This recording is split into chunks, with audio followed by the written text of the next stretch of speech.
All right, we got ourselves a cool little blog post from Tail Worlds about the release plans for Bannerlord. Remember, Bannerlord is coming out October 25th, a release date that it shares with Victoria 3 from Paradox. And in this video today, we are going to go through what the release plans are for that quote-unquote release candidate of Mountain Blade 2 Bannerlord. And I'm really excited about this, guys. This is a long time coming, right? It came out in late March 2020, and now we're coming into October 2022. So 2+ years in development to get us to this point. So a lot of fun, exciting things. Let's go through this here today. I'm actually streaming right now. That's why I have a webcam up. So I'm doing this as a live stream. So if you see anything that pops up as part of the stream, like a donation or something like that, I apologize. Again, it is a live stream. I decided to just kind of do this in the middle of the stream. My dog might start chewing on his toys. Who knows?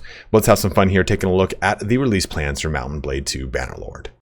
So here we go. Again, October 25th. The pre-order is open for consoles. Many of you came to say hi at Gamescom and PAX, and this is that sweet little picture there. Dude, look at this guy in the back, man. Like full on Volondia.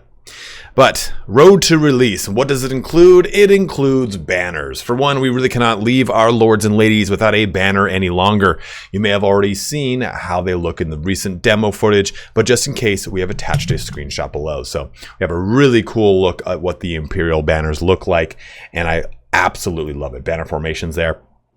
The banners in the game will be equipable items that players and AI heroes can use to benefit the formations they lead in battle. Alongside them, they will also be introducing new crafting pieces with cloth attachments.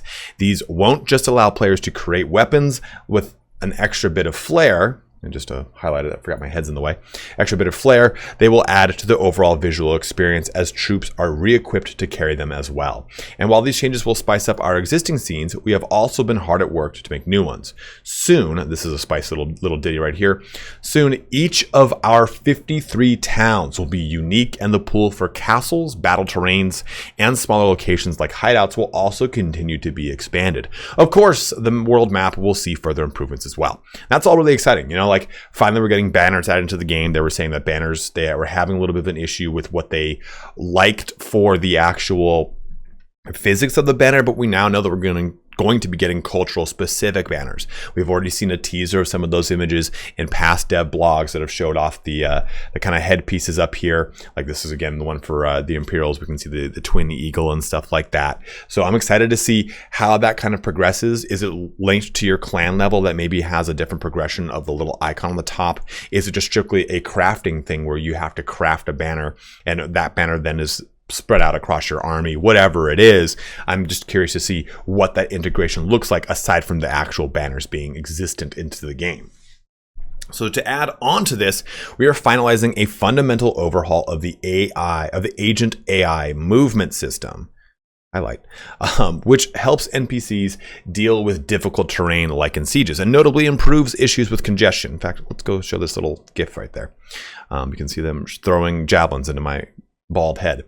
Improves issues with congestion. It does so through a range of physics adjustments, better situational understanding and manners, waiting on the allies ahead, and by shifting away from a binary cardinal input and towards a partial 360-degree one. Think keyboard versus controller. Naturally, you, the player, will still be able to play with either. And I really like this. I mean, obviously, this has been one of the big things that we've been dealing with a lot over the last some odd years of, okay, they've done some sort of pass on the AI agent movement, and they've done another nav mesh for them for the sieges and stuff like that, but we still kind of get hits up with congestion. We hit up with certain locations that just kind of become natural choke points that are not supposed to be choke points. All these things that have kind of played themselves out across the last some years. So it's cool to see this kind of coming again to another step of, I guess, progression or evolution from where it was before, you know, away from a binary cardinal system and towards a partial 360 one. So I like that. Cardinal system being the cardinal directions, by the way. Now into the other portions. Now looks and movement are important. Of course, audio is a big portion of this. So accordingly, we are quite happy to say that the AI characters will soon receive the first iteration of voiceovers for storyline dialogues and greetings. Conversations in general will also benefit from a range of new and updated facial expressions. So here's what that sounds like. You probably are aware that I am ItalianSpartacus. I am not sure why you have sought me out, but know that my old life as an Imperial lapdog is over. Oh, I do declare. So we'll be able to see those. Yeah, that's for Asgos. But beyond these, the recently shared custom servers, battle mode, and multiplayer modding will continue to receive support, which is huge. Much like them, the Steam Workshop is also being tested with a number of our community members. Thanks to that, it should become available to you in the near future. I'm hoping in the near future is with launch. We definitely need that Steam Workshop, because that Steam Workshop is going to ensure the longevity of the game.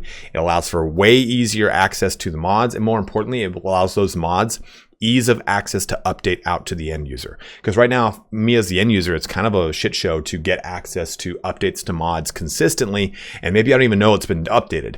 At least with the Steam Workshop, it's consistent, it's done, it's automatic, and it's easy to tap into. So I'm really excited for that Steam Workshop to kind of hit the game. Also, Achievements will be added in. Trading cards, backgrounds, and emoticons are scheduled to arrive with the game's release as well. So that's all fun stuff. So now that we've talked about the release plans, let's go into post-release. And with post-release, we get a lot of improvements, a lot of stuff off of the feedback that they've been given. It seems that everything up to this point was like, hey, these were the plans that we had with the game. Now we can start to work on a lot of the stuff that you guys have given us through feedback. And that seems to be the gist here, right? Our intention at this point is to continue making improvements based on your feedback. Having said that, there are already plans for a number of specific features and tweaks that we can discuss with you now. To begin with, we return to a classic early in development, we explored a prototype of the player not just clearing, but taking over common areas for criminals. This will be coming to the game. It will work similarly to other enterprises like workshops and caravans that provide players with a passive income, but will also have its own twist. As they're not exactly legal ventures, you will need to deal with our crime system, yet it's not all bad.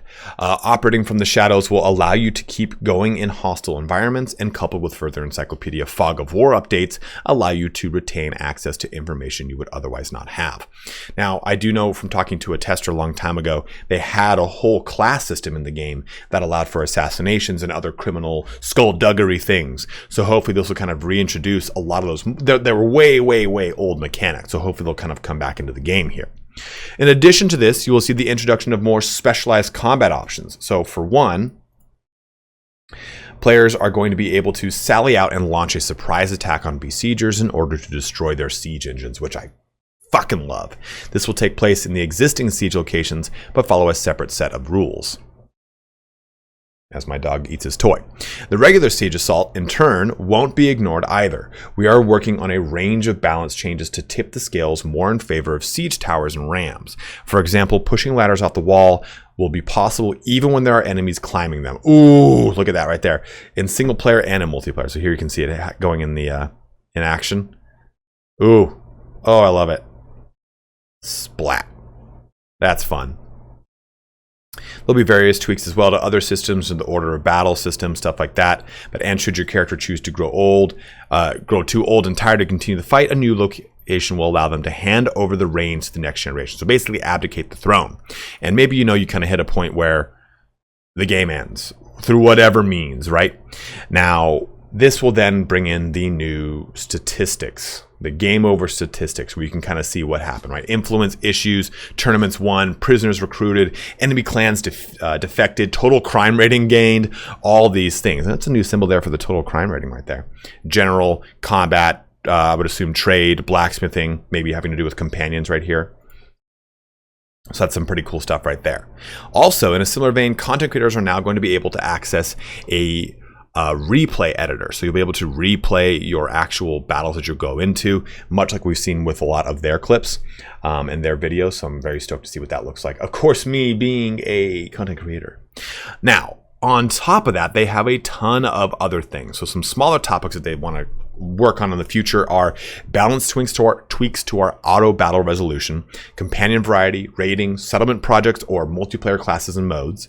Then other concerns, improvements to control schemes and haptic feedback, modding tools, multiplayer taunts and maps, diplomacy decision making, the clan kingdom cycle, the mission atmosphere and weather system, as well as a variety of quality of life changes such as party member sorting. So those are all some of the things that they have in mind for that post release.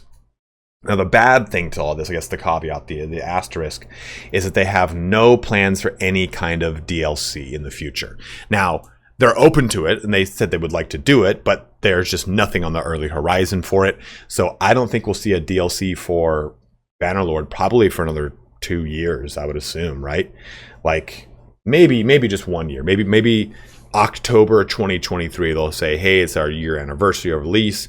Here's the DLC announcement for a new faction or whatever it is. But I think that getting the nuts and bolts tightened on a lot of the other stuff that they've included in this blog post is absolutely crucial above jumping into a DLC ahead of after launch. I think that's kind of a bigger step. Even though the game's been in early access, I think it's time to get Steam Workshop, multiplayer, custom servers, those things up to a certain level of par before hitting into a DLC where it goes, okay, you've now introduced a whole new network of systems that you now have to balance, you have to tweak, you have to now incorporate into all the existing systems.